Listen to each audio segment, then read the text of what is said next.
நானும் என் மக்களும் தோத்து போய் அழைச்சிட மாட்டோம்.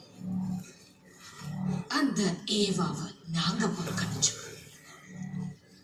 அவங்க சவல பிள்ளைகளோட ஒரு சவலை தாய்.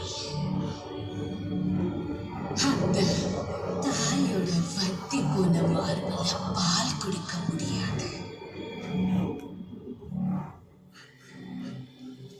இப்போ உண்மைய மட்டும்தான் உன்னால பேச முடியும்.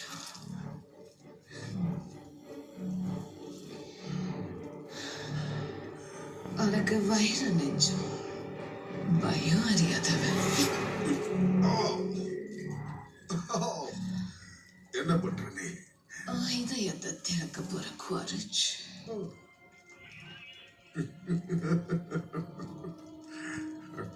ஆனா அதுக்கு முன்னாடி எனக்கு பதில் சொல்லு.